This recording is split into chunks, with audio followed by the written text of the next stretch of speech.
This is a conversation with Chris Zukowski about how to market your indie game and how to sell more copies on Steam. In particular, I want to find out what a marketing expert says when I tell them that you just need to make great games and that marketing is kind of overvalued. Will Chris kick my butt for that? I used to believe that you need to make a great game and do great marketing. Now I adjusted my world model to believe that making a great game is the best marketing. That's why in a recent video I said, just make great games. And I even specifically pointed out that I thought marketing was overvalued. But even in my own world model, marketing is kind of the bigger circle. So something feels very wrong here. You've figured out something that was solved in 1960s. There's this famous marketing professor, and he came up with what's called the 4 Ps. It's product, price, place, and promotion. And the product is what you're talking about with this double Venn diagram with marketing and making great game. That's your product. And that is actually marketing. And that's what you have to kind of like wrap your brain around, because too many people think marketing is like, oh, what do I tweet about? That's marketing. That's one of the P's, the little tiny one that I use my pinky for, which is promotion. Chris Zukowski is an absolute legend in the industry. He has an online blog and newsletter on howtomarketagame.com. He's like a regular speaker at GDC at this point, and he's well known for deep diving into the data on how to actually sell games on Steam. We'll have a look at some of my data in this video as well, but most importantly, we'll try to come up with a full framework for how to market your indie game successfully. Product versus promotion, like how much would you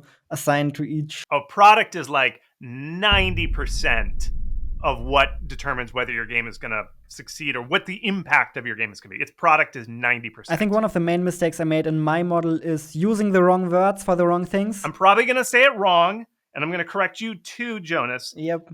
Whenever we say something like, hey, tweet, that is promotion. That isn't just marketing. Okay. We need to expand our definition, not just like that is marketing. No, that is the promotion side of marketing. And I know it sounds like I'm being pedantic, but we really have to understand that to kind of wrap our minds around how selling a product works. Within that product, what would you say for indie games specifically, what do you need to pay attention there? I really think genre is the most critical within the product itself. Over and over again, I've studied like how Steam, what games are selling on Steam, and over again, I have seen there's certain types of games that sell well, and there's certain games that just don't, no matter how well you do the promotion and the price and all that stuff. Yikes. I think a lot of people won't like it, but let's hear it. Yeah, okay. So the ones that I'm always like, if somebody comes to me and they say, like, Chris, I'm having trouble with my game, and I'm like, what kind of game is it? If they say one of these, I'm like, oh, okay, I'm sorry. It's going to be hard. Okay.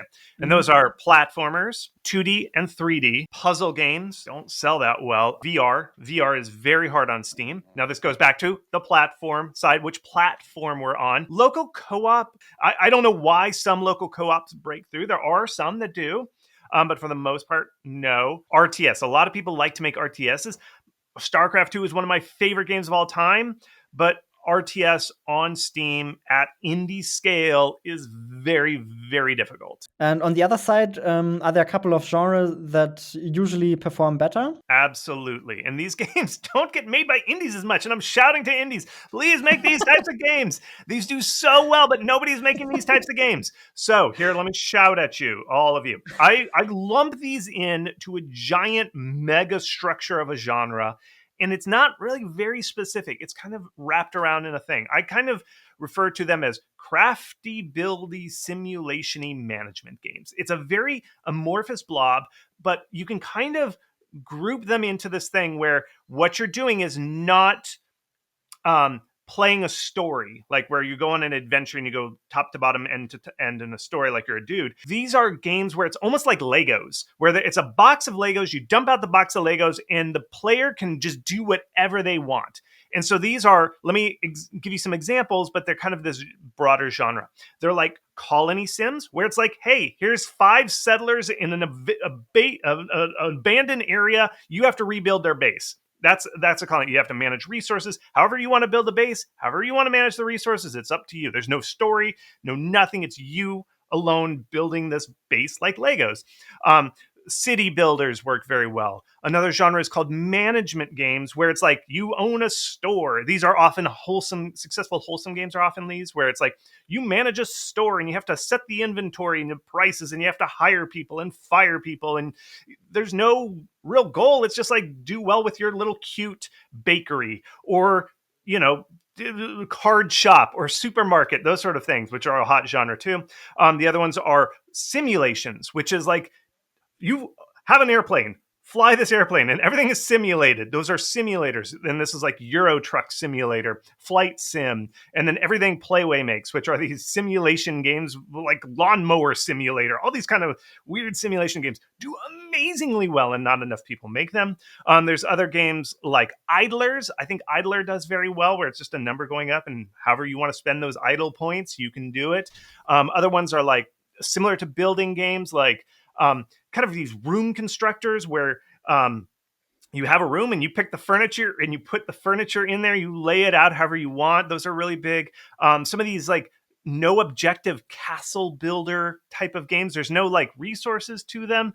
These are like Tiny Glade, those type of games, all very well. So in general, there's not like one specific genre, because people think, oh, does it change? No, it's a game where there are no set linear narrative. It's just like, here's some Legos, have fun, kids. There's some resources that you have to manage and some rules, but you do what you want with it. Those are the games that I think do very well on Steam.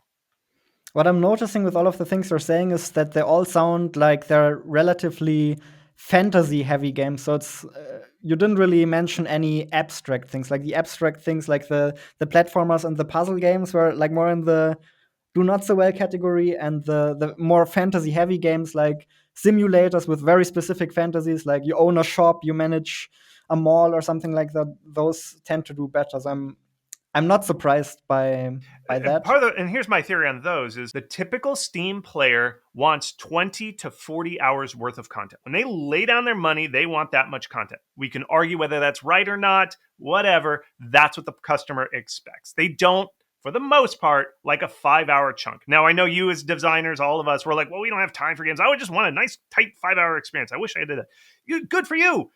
But the typical Steam player, and I've studied the market enough, the typical Steam player wants 20 to 40 hours worth of content. Now, if we're making a platformer or an RPG or an adventure game, it is very hard for us at indie scale to make 20 to 40 hours worth of content. That's a lot of bosses. That's a lot of dialogue, a lot of narrative. That is hard to fill that space. There's a loophole, though, that we can exploit, which is crafty, buildy, simulation-y games where it's just the content is generated by all these Lego bricks. Like I say, it's kind of like Lego bricks, where the player can just sandbox this and they can just play for 20 to 40 hours just with your fun little toys. And that's how we are able to make 20 to 40 hours of content at our scale, because we don't have to like type out every line of dialogue. We don't have to design every boss. We can just say, here's some cool Legos. Do what you want with them. Have fun with it. One word in particular that Chris said stood out to me. Toys. What differentiates toys from games is that the rules are more open and there are usually not that many predefined goals. In toys, it's more typical to pick the goals yourself a bit. Games are more about optimization, toys are more about exploration, but both of them are very much about mastery. And it's not like you're either one or the other. There's very much a spectrum between a toy and a game, and you can fall anywhere in between. When I look at this blob, I think what it's describing is toys or toy-likes, or anything that's positioned in like this part of the spectrum over here, a little further to the toy side of things. Creating complexity through emergence seems to be a good thing, and also fantasy-heavy games seem to do better than the more abstract ones. What would you say if I want to go into a different genre? For example, I want to make a horror game or a racing game. Like, is the genre something I should be really very worried about, or how should I approach it if I'm just set on making a different kind of game? Well, horror is the one little asterisk. Well, it's a big bloody asterisk with like a demon eye coming out of it. Horror games do very well, and they are linear for the most part, and they can be contained within like 2 hours, 2 to 5 hours. That is totally fine for the horror fan, because nobody wants to be horrified for 24 hours. Nobody wants to do that. They just want a nice, quick, scary experience. I looked at the top selling games of every year, and always there are more horror games in the top of the charts than any other genre. So the Steam audience really likes horror games. If you made a puzzle game, here's the thing. If you made a puzzle game that failed, folks, okay, you're like, why didn't my puzzle game do well? Take it, keep the puzzles, just cover them in blood, put them in a scary place, and make somebody chasing you so that you have to solve the puzzle. Re-release it as a horror game. I guarantee it'll do better. I don't know if it'll be a hit, but it will do better if you just throw some blood on it. So if you had a failed game, throw some blood on it and re-release it. That's my my Chris Zukowski guarantee right there. There's no guarantee, but you get the point. Steam fans love horror games. They just love them. So that is one genre where you can do a linear narrative smaller. I was a bit irritated by the fact that we are talking about genre so much when I thought we would be talking about promotion and, all of these kind of other things. But step by step, it all started making sense. A little bit later in the conversation, I asked Chris how to get the attention of content creators. Like, what do you need to do to get content creators to play your game? If your game is the right type of game for Steam, everything works. You do everything and it works. If your game is not into the type of game that streamers like to play in general, like streamers do not like to play puzzle games, even if you reach out to 1,000 streamers with your puzzle game, they're probably not going to play it. Or if the graphics aren't good enough, they're not going to play it. Remember, they're trying to get viewers to play their stream. And if it's an ugly game with bad graphics and it's a puzzle game, which they don't like to play because they get stuck and they look dumb, they aren't going to want to play the game on stream because the viewers will be like, man, this game's not good looking and it's boring. God, ugh. And they're just going to leave that streamer. So the product, again, really determines how effective your promotion is. So these crafty, buildy games that I talk about where there's endless content from them, streamers love those types of games. That's why they're so popular on Steam, is because streamers promote those games because they're fun for the audience, they're fun for the streamer, and people like to go play those. So again, the product determines the promotion. Okay, that's another very interesting connection we made there, that the genres that content creators like are the ones that tend to do well on Steam. That's Yep. Now that I think about it, you're probably right. Yeah, That's not an accident. That is not an accident. I mean, here's the thing. Here's why that works, is because streamers, it's kind of like survival of the fittest. The players are going to watch the streamers that play the types of games they like. So they're kind of like evolving together, almost like the hummingbird and the flower just evolve together to symbiotically relate to each other. Streamers play the games players like, and players like games that are long, and streamers like to play these games, which gives them more promotion and more people see them and more people play them. So they kind of build on each other. And that's why crafty, buildy, simulation-y, sandbox, Lego brick style games do extremely well on Steam. Okay. I see. Yeah, we keep coming back to that. That's cool.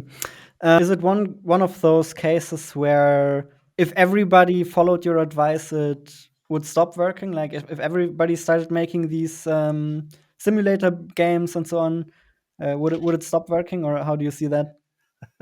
I am just one person and nobody listens to me anyway, Jonas. So I don't think that the biggest problem is not that too many people listen to me and then it becomes a crowded market. That is not the problem.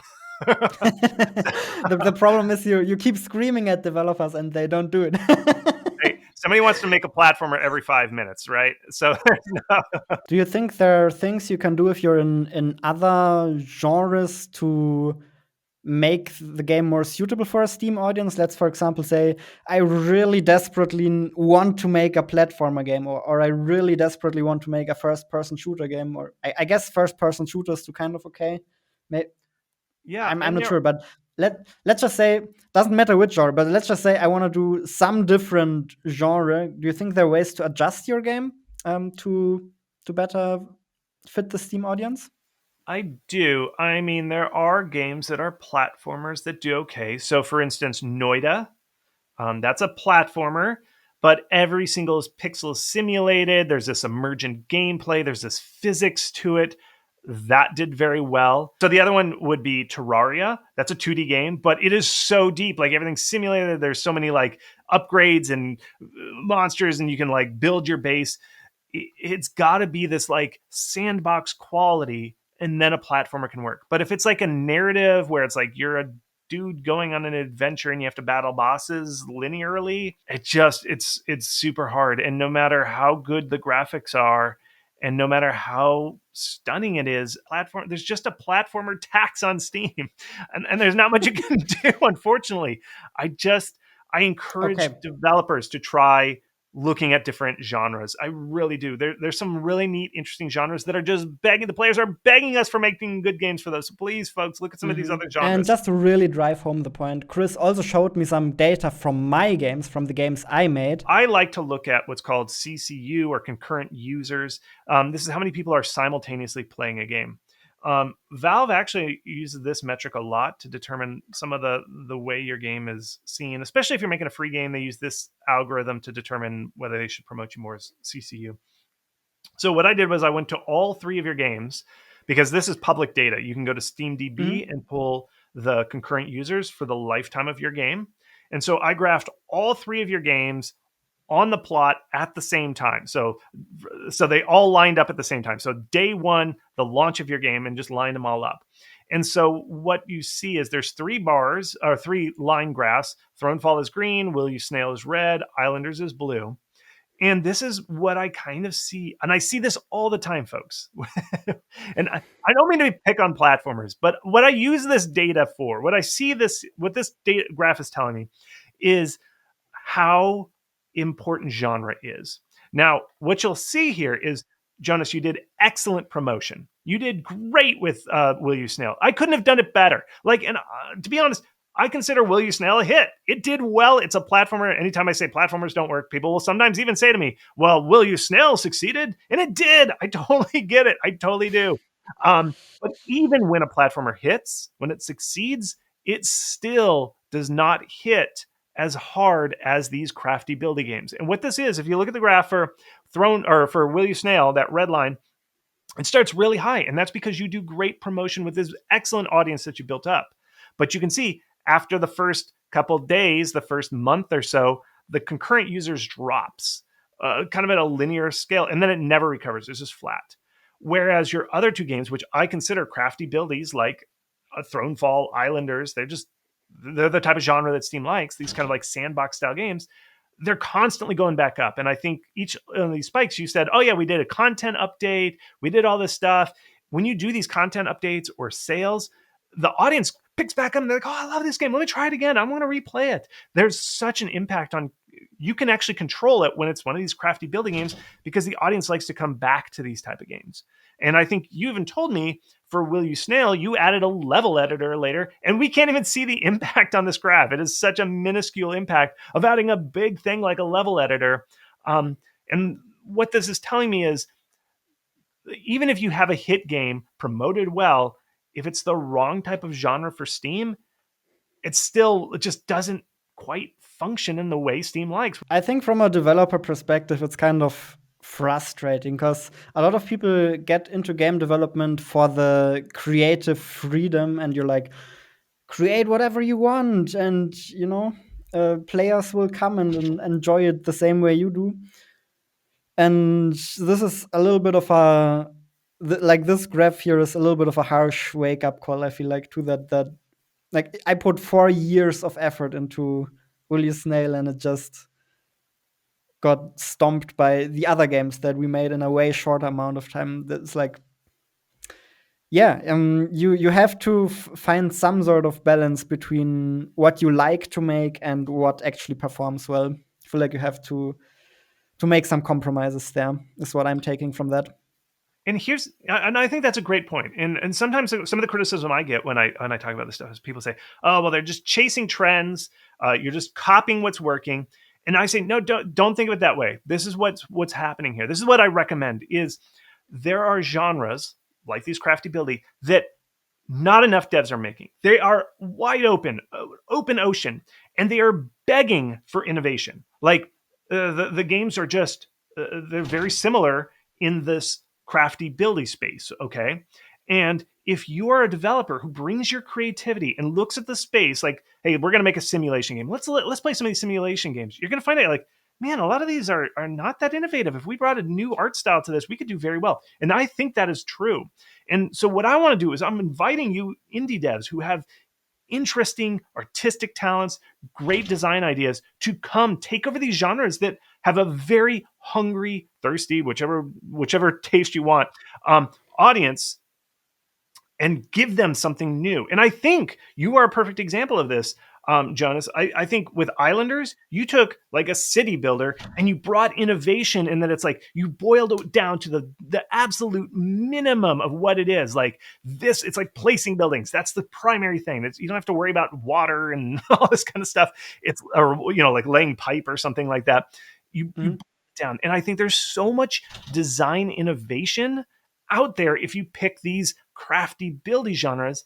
But I feel like if you try and make a platformer, there isn't as much creativity and innovation space. It's like trying to grind out a mine that has already been mined out. You're like grinding for the ore that is little tiny flecks of gold. Whereas there's mines where the gold is just like hanging off the wall, asking for innovation. And there are people like, please just do it for us. Please give us this innovation.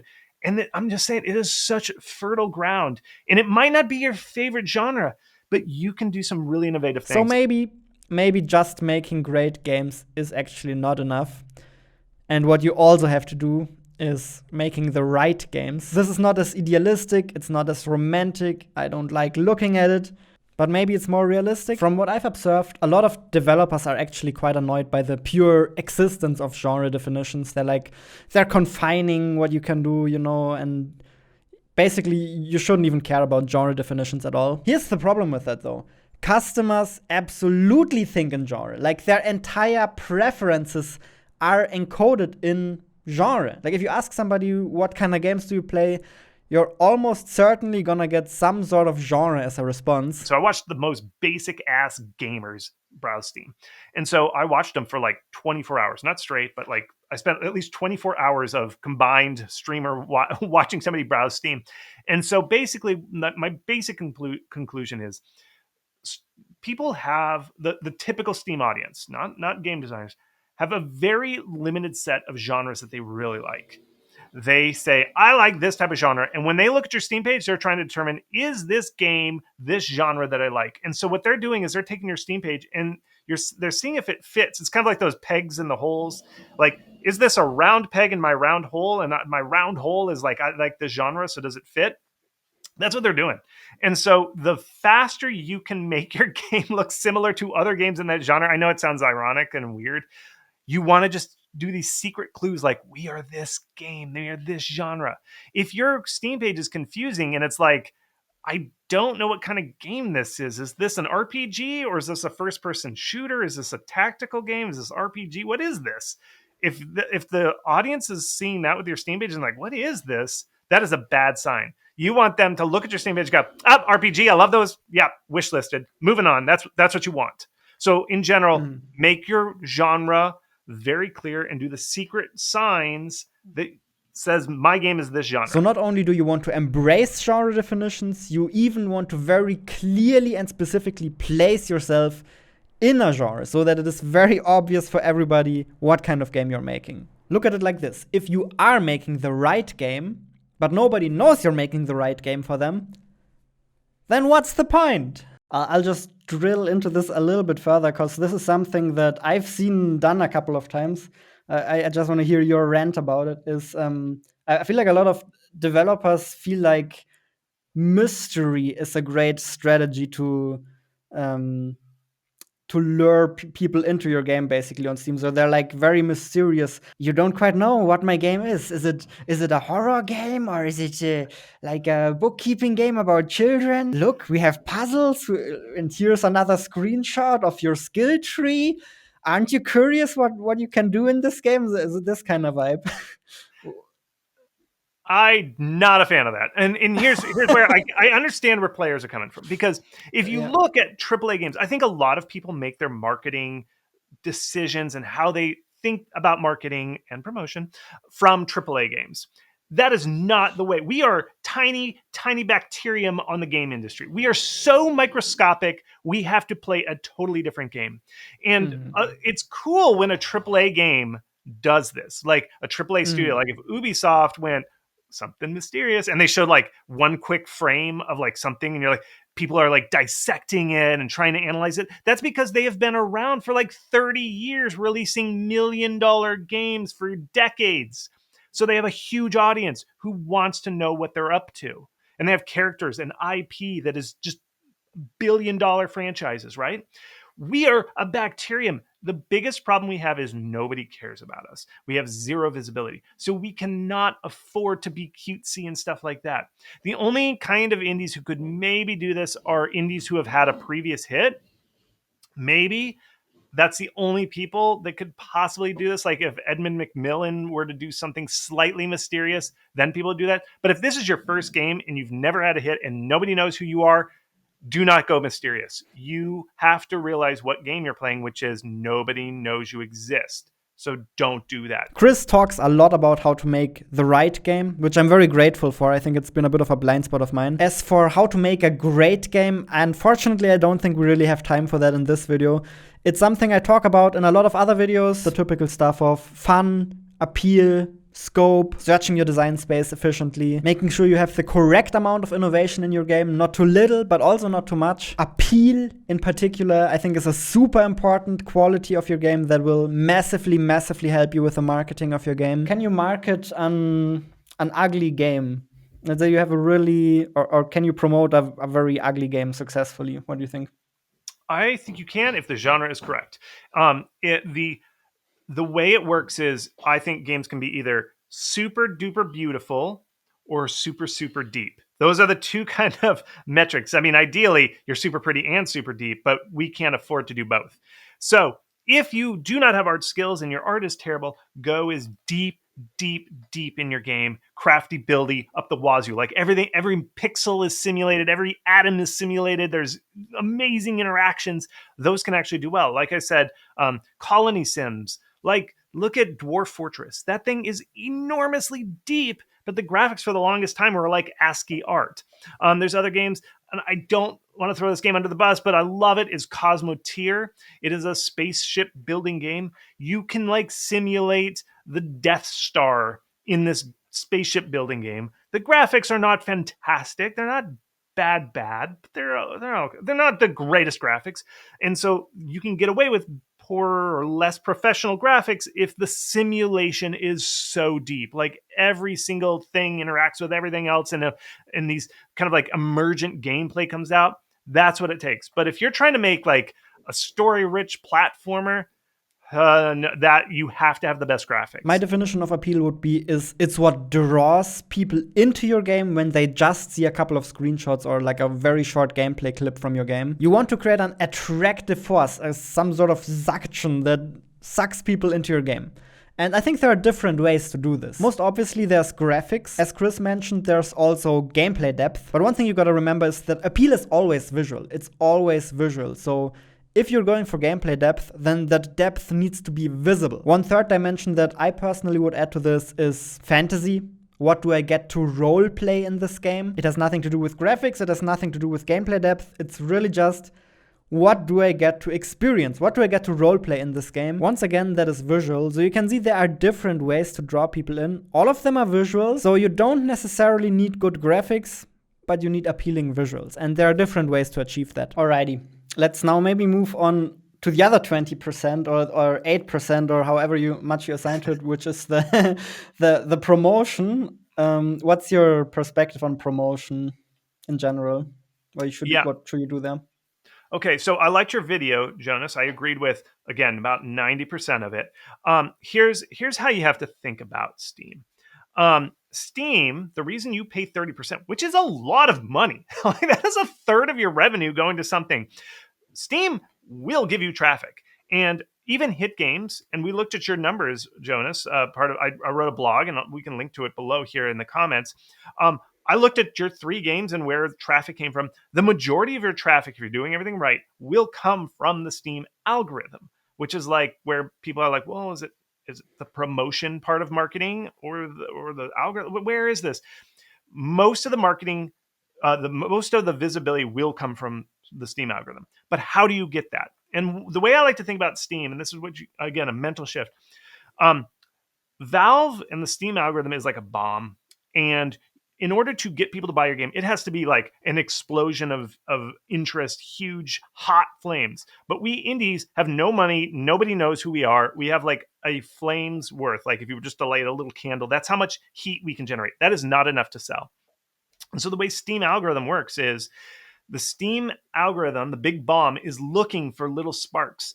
And what you do is you use a little bit of visibility, this little flame that we can do, to light a fuse, and that fuse lights and it rolls up and then ignites the bomb. So we use a little bit of marketing to trigger the Steam algorithm to say, Promotion. hey, this is there. I did it. I said, we use a little bit of promotion, this little tiny flame of promotion, to light the algorithm bomb. And then Steam's like, this is a real game. This is worth promoting. Okay, boys, let's turn on the algorithm for them. And then the algorithm promotes your game from there. That is how I think of promotion on the Steam algorithm. We got to do a little bit so that Steam can take over. That's how it works. Let me show you firsthand with your own data what I mean by this. Okay, so the first graph that we're going to do is for what's called the discovery queue. And I think I surprised you with what the discovery queue was and how important it is. When you launch your game, when you release it on Steam, Steam puts your game in this thing called the discovery queue. And most games, when they launch, 50% of their traffic comes from the discovery queue. It is a huge driver of visibility for your launch. Okay. Now, the funny thing about it is the discovery queue tests your game. The way the algorithm works is they give you a little visibility in this discovery queue. And if you do well with that bit that they give you more the next day. And if you do well with that, they give you more the next day. And so what I'm going to do is I'm going to pull up a graph right here. Take a look at this. I looked at the discovery queue for every day of the launch of your games. So for Will You Stale and Thronefall, we couldn't get Islanders data because you don't own that game anymore. But what this graph shows is how many impressions Valve and the Steam algorithm gave you for your games each day. Now, what I've found, and this goes across most games, if you market your game pretty well, you get those 10 reviews, you have a lot of wish lists, Valve typically gives you about 20,000 impressions in the discovery queue on day one. And I see that right here. I see Will You Stale got a little bit less. Thronefall almost got 25,000 impressions. And both of your games did very well day one. And then day two on the algorithm, they were like, you did great in day one. We're going to give you more. But you'll see Will You Stale get just a little bit less, and Thronefall got more. It got just over 75,000, almost like 80,000, kind of depending on my scale. And then you did well there. But then day three, you really see the algorithm kick in. So basically, I don't know what happened on day two for Will You Stale, but Valve was like, you know what? It's looking, it's a little soft on Will You Stale. We're going to cut your visibility. This is very typical on Steam. If they don't see the numbers performing, they cut your visibility in the discovery queue. But for whatever reason, who knows what magic algorithm they're looking at? Thronefall did awesome. So they gave you even more visibility the third day and the fourth day and the fifth day. They kept giving you more and more because you were doing well with the visibility that they gave you. This is the Steam algorithm in action. They look for signs that your game is doing well, and then they give you more. There is nothing you can do to this. There's not ads you can run to influence the discovery queue. There's not like tweets that you can do. This is what I mean when I say the Steam algorithm provides most of your visibility, and you just see it in action. And I see this over and over again.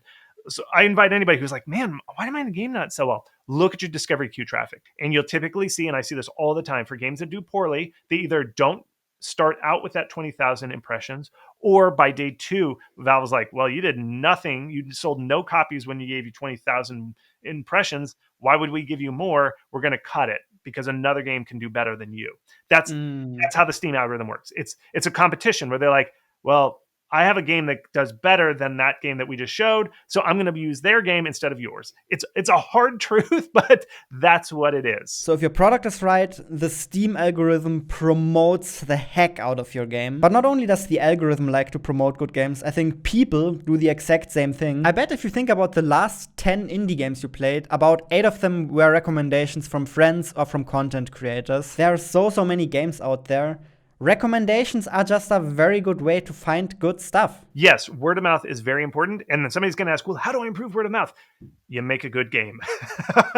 There's nothing there. Because when a game's good, people will say, you've got to try this game. It is so fun. Or Steam will say, if you scroll down on the Steam page, there's a big area that says, so-and-so has been playing this game. Like when somebody plays a game, it's a little toaster. They call it a toaster. It pops up and says, so-and-so is playing this game. Or you'll see things like so-and-so wants this game. There's all these little widgets all over Steam that are all about this player likes this game. Your friend likes this game. Your friend is playing this game.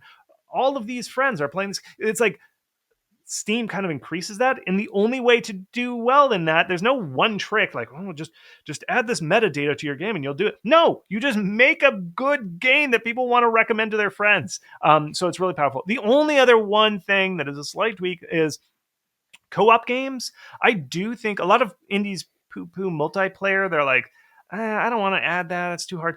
I do think co-op helps a game do well in that regard. So co-op horror games are very popular, very hot.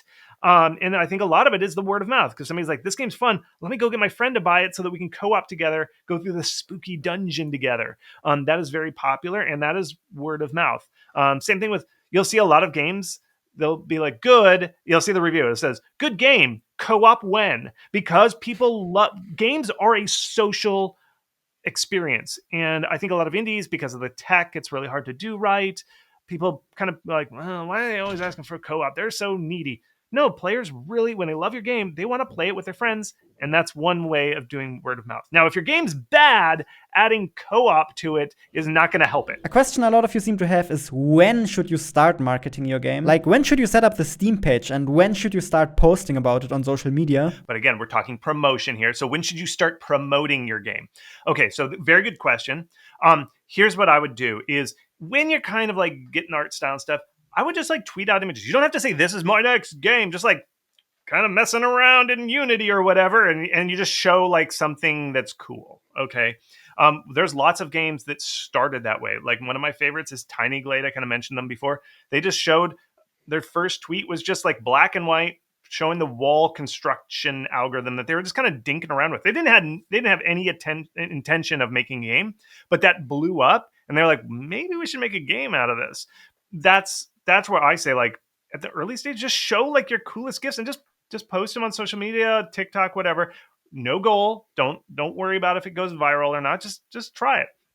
That's what I'd say. But you're not saying this is my next game or anything. You're just kind of like just throwing things out, but with no intentions of anything happening.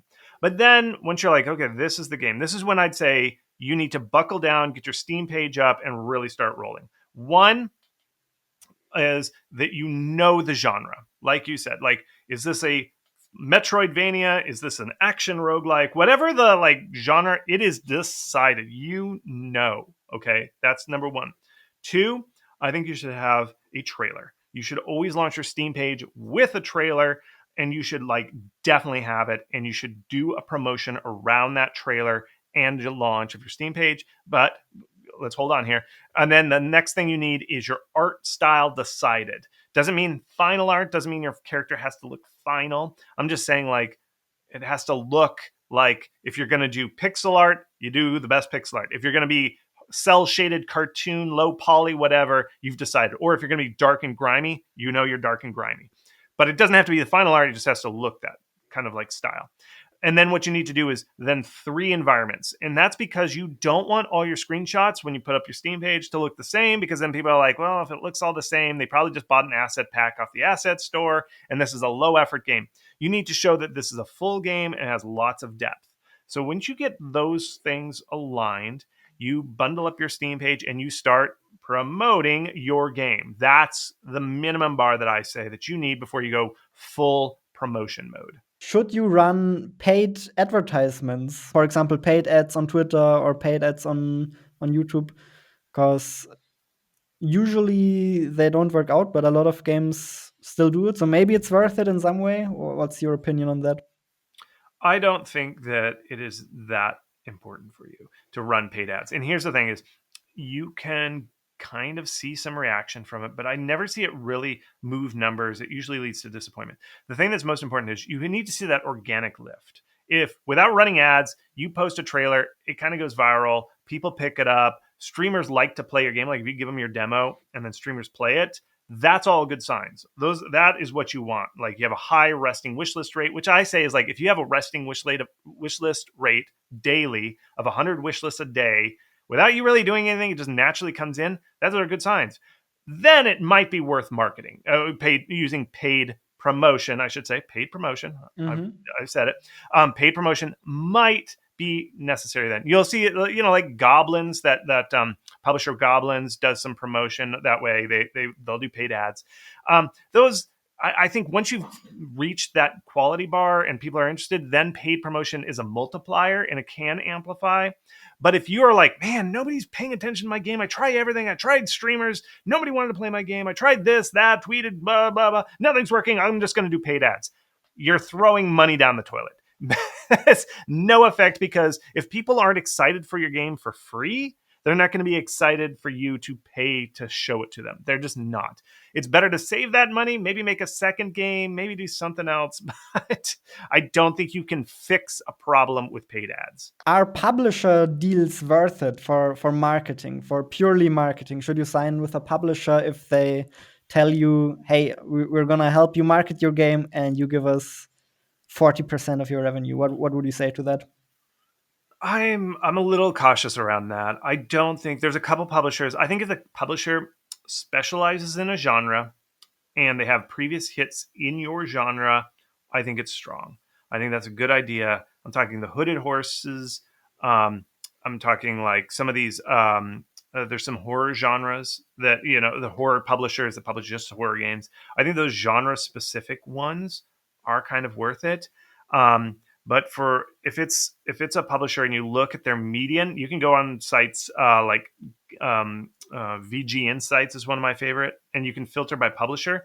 Look at the median revenue per game, and if the median revenue is not very great, that is a sign that the publisher just pulls games in, tries to maybe run some ads, tries for the best, and if they don't sell, they just keep your recoup and whatnot. That is, I do not recommend that.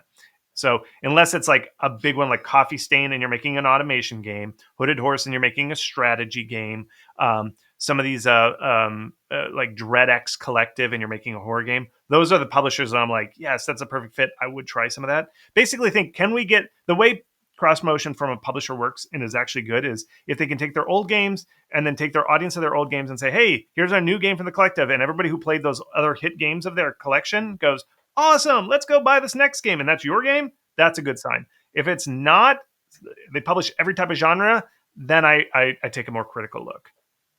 And you can also just check out the reviews of the other games they released so far, how many reviews they have and so on. One qualification I would say to check out the things, look to see how many games of theirs that they've published have 1,000 reviews or more.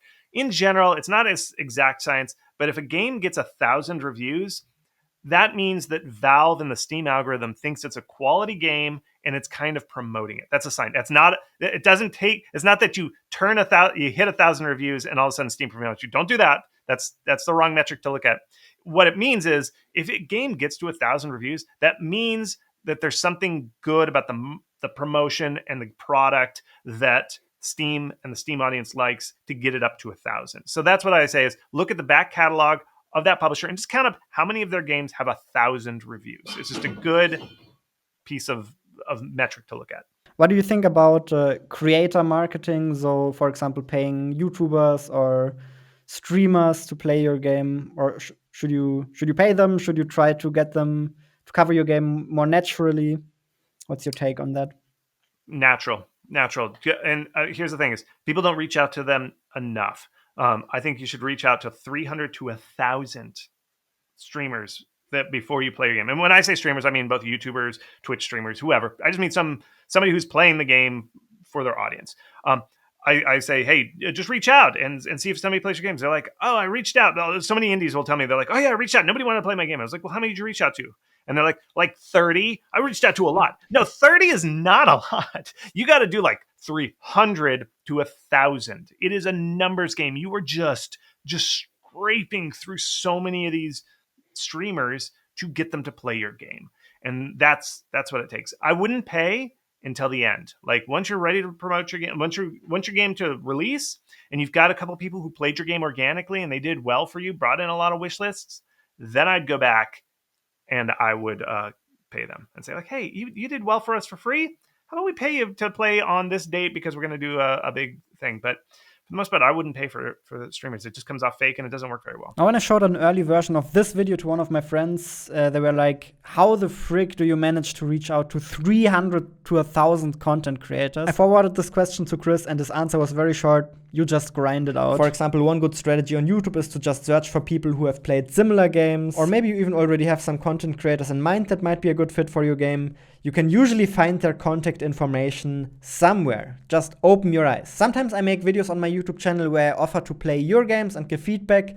And whenever I do that, this is roughly how my email inbox looks like. The last time I offered to play your games, I got 500 submissions. I guarantee you, for the biggest gaming content creators, their email inbox looks exactly like this. So we can kind of treat this as the content creator simulator, if you will. Here it goes. Imagine you're a content creator browsing through these, so you're probably clicking relatively quickly because there are like 500 more you have to go through. What you care about now is getting views for your gaming channel. The only thing you care about. So you don't care about the feelings of the developer. You don't even really need to find a game here. You can also just look on Steam. So you're only gonna play something if it really stands out to you. And just to clarify, this is not exactly how I approach it when I make these videos. I have kind of different criteria for choosing games, but I think it's very, very much worth it to just use this as an opportunity to put ourselves into the shoes of an actual content creator who makes gaming content. Just so you can kind of see what kind of game we're playing here. And yes, this is the game we're playing. Now, while I think it's totally possible to reach out to 300 to 1,000 content creators yourself, if it's something you don't necessarily enjoy doing, then you can think about outsourcing that aspect. For example, for Thronefall, we hired Future Friends to do all of the email outreach for us. They did a great job. However, it's important, I think, to look at this like a shortcut and not like a silver bullet that will magically fix all of your marketing problems. Hiring a marketing agency doesn't fix any of your marketing problems. It just makes it more efficient and takes it off your table so you can focus on different things. It's not pay to win.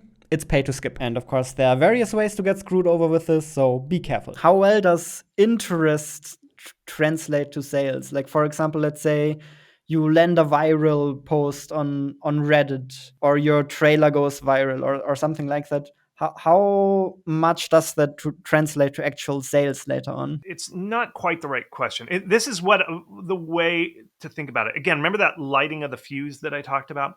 If you get a viral Reddit post, or if you're maybe you make a trailer and it goes viral on YouTube or something, that is just that spark. You have lit that candle, and that can be enough to light the algorithm. And then Steam goes, this went viral. We can tell because they can see when traffic comes from external, and then it turns into a lot of wish lists. They go, that happened. This must be a good game because that. So let's ramp up and turn on the visibility. Here's the thing is, one successful Reddit post doesn't do that much. And you shouldn't calculate it as like a math problem where it's like, oh, well, this many people wish listed and this percentage buy it and this is this. Don't try and do it. You'll go crazy trying to calculate that out. Okay. Mm-hmm.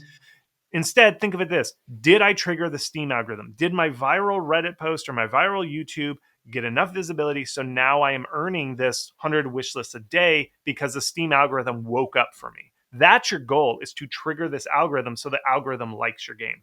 That's the game. That's what you're playing. Then the next one, I guess, was kind of more of a question to me, which was, do you need devlogs to promote your game? And my quick answer to that would be no. Of course not. Do devlogs help with your promotion? Well, yeah, of course they do. I would be lying if I said they don't. But are they the best use of your time? If you're just trying to make a successful indie game, I would say in the most cases, no. Of course it depends, but mostly no. And if you don't believe me, then look at it like this. What do you think is easier? Getting a 100k subscriber channel to play your game, or building a 100k subscriber channel from scratch yourself? Well, spoiler, I think the first one is much easier. And another advantage is that you can do it multiple times, right? You can get many channels to play your game. Of course, there are nuances to all of this. For example, your own audience is probably gonna be a lot more loyal. It's gonna convert a lot better. Like, having your own audience comes with a lot of very cool perks, but even if your own audience converts extremely well, it's probably not gonna be enough by itself. Here are all of my games and roughly how successful they were compared to each other. And here's roughly how many YouTube subscribers I had when launching each of these games. Sometimes people tell me the reason why my game succeeded is because of my YouTube channel, and if that's what you think, there's nothing holding you back, right? Just start your own channel. However, if you ask me, I'm not sure, it doesn't really seem like the most deciding factor from my perspective. But the follow-up question to you would be, so if you don't need devlogs, then what else do you do? Do you start a Twitter account, or do you go on Reddit and post funny images of your game?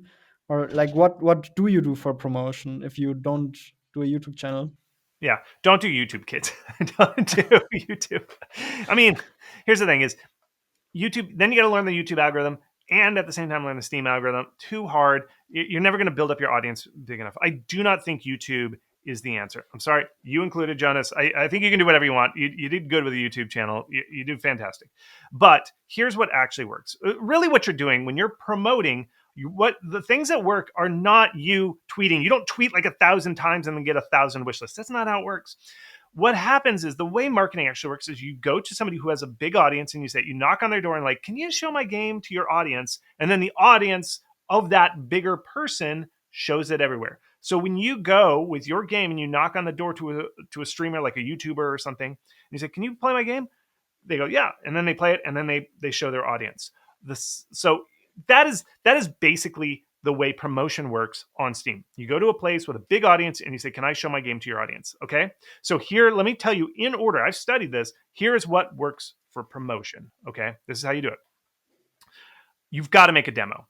The new world is you have to make a demo. Not enough. I didn't get any questions about demos yet. You have to make a demo. Not enough people are thinking demo. There is before you make a demo and after. And I've studied this so many times. And what your wish list graph looks like before you have a demo is like this, super flat.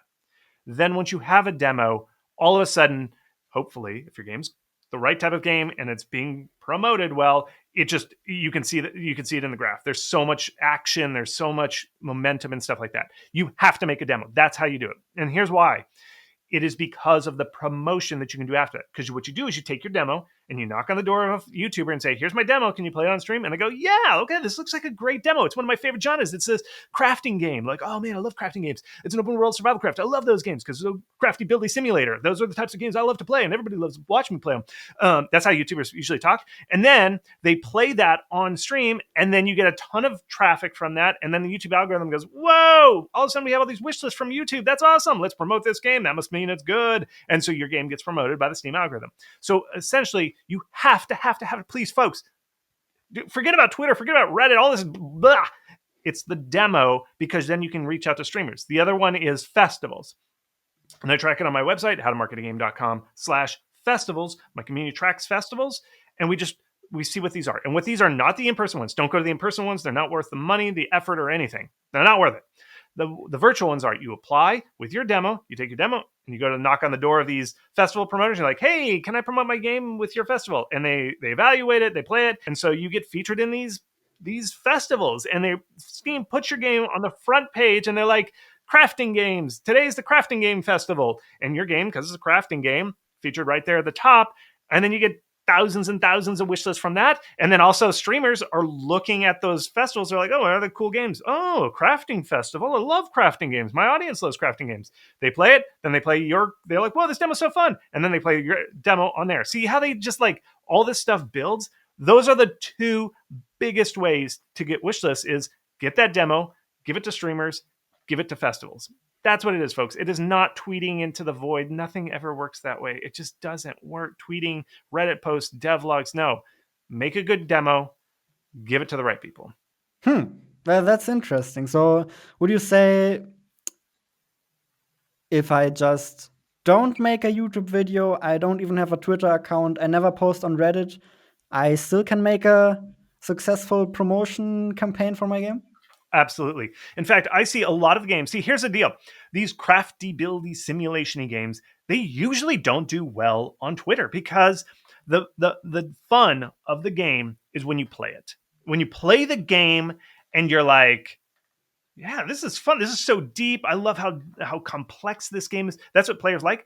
That does not come across in a tweet. It really doesn't. And so I know most of the games. If you go to my website, howtomarketagame.com, and you look at all these case studies that I do, most of the games that I do case studies for, they have Twitter followings of like 3,000 or fewer, but they sell millions of copies. It is rare. It is a very rare game that does well on Twitter, YouTube, that kind of thing, or like the developer making the YouTube. Now, those games that I'm talking about, these crafty, buildy, simulate games, they do well when a streamer, somebody else plays their game, but the individual developer promoting the game with Twitter or their own devlogs, rarely are those the games that take off. Or they don't have much of a traffic on Twitter or YouTube or TikTok, these crafty buildy simulation games. And here's the thing is, like, it's the reason I think people think Twitter is because you can do it. Like, you can sit down, you send a tweet, you hit send, and then you're like, I did marketing today, which is really promotion. It feels like you did something. So people automatically, oh, that is what I do. I've got to tweet my way to success. Doesn't work that way. The thing that works, you never see. You never actually see these success stories like, oh, how did this game do well? You don't see them going to a content creator, emailing 1,000 content creators. You don't get to see that. So you never internalize like, oh, that's how I promote my game. No, you got to do this thing that nobody sees. You just hammer through. You make the right genre. You contact those streamers, and then you apply for these festivals. You don't all of a sudden you start seeing a festival, and you're like, how these games get in here? I don't know. It's invisible. The stuff that works is visible, and that's why I think so many people are so obsessed with Reddit, YouTube, and Twitter, because it's visible. Like, you go and you see tweets coming at you when you fire up Twitter, or you go to YouTube and you see somebody making a devlog. It doesn't work. It's the secret stuff that's actually what's working. Yeah, that's how I feel as well. I just feel like people really crave this busy work, like this promotion that it's almost like a busy, pointless busy work. So just so that they can say, "Oh, I did marketing. See, I did promote my game, and it still didn't work." Yeah. And it's also, again, remember, you have to knock on the door of somebody with a big audience, say, "Can you show my game?" That is like emotionally hard. Like, sending a tweet, you can be like, boom, here's my game, and send a gift. That's easy. Like, it's technically easy, but to go up to somebody and say, please, and then they go, no, that is emotionally hard. And so people don't like to do that because you are putting your game out and then somebody like smacking it away. Like, oh, that is emotionally hard. But that is what works. You have to take a lot of shots, and you have to get good at getting rejected. And that's I think the biggest barrier to a lot of people doing that stuff. Can you do free marketing? A lot of people are worried that marketing is too expensive. What do you say? No, it's the stuff that actually works is essentially free. Everybody thinks that it's paid. It's not. Building a demo takes time and money because you have to buy the art assets. But again, build that demo, contact streamers for free. Don't pay for it if they say, oh, it's going to be this. Don't pay it. And then apply for festivals. Sometimes festivals have like a $100 to $200 application fee. I think those are worth it if you get front page featuring. You've got to guarantee that they'll say, hey, we got guaranteed front page featuring with Valve. Check that in their notes. If they do have that, it is worth it to pay $100 to $200. Really, the only real paid marketing that you have to do is hire a capsule artist. That is worth it. Maybe hire somebody to make a trailer for you. But again, if you are a struggling indie who has no money, make your own trailer. But for the most part, paying for ads or paying for streamers to play your game, not worth it. Your game will succeed for free for the most part. This is not paid. None of this stuff's paid. You mentioned one thing that just triggered a follow-up question from me, because I feel like we have to at least touch on this briefly when we're making a video about marketing and promotion, and that is the Steam store page itself. How important is that in your hierarchy? Yeah, well, it's so important. I made a free class because I think it's so important that people get this right. So go to howtomakeasteampage.com. I make a Steam page, a course that it's just free, and it just teaches you how to make a Steam page. Here's what I think it is. It's not, I see it as like, have you ever looked at the graph for a logarithmic? If you do the logarithm algorithm, it's like very steep, and then it flattens out, and then it's basically flat. I kind of see how important a Steam page is kind of like that thing. If you have a terrible Steam page, it is very critical that you make it good. But then you kind of have diminishing returns. Once your Steam page is like pretty good, I'd say like a solid B plus, doing drastic improvements isn't going to improve your numbers very much. But if you have if your page looks like an asset flip, my first game type of style, you better fix that Steam page, because when you apply for streamers, like people kind of like, they come to me and they say like, well, I improved this thing and I saw a 1% increase in my click-through rate. That is just noise. That is not how it works.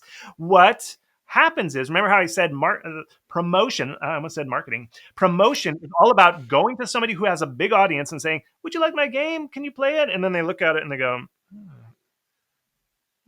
yeah, this looks good. I'll play it. If your page is terrible, if your Steam page is terrible, improving it actually helps you with the streamers and the people, because when they look at it and they're like, oh god, this looks like an asset flip, it looks like the dude made his own capsule, yuck, look at this trailer, it's awful, it's like 5 minutes of cutscenes, it's gross, get out of here.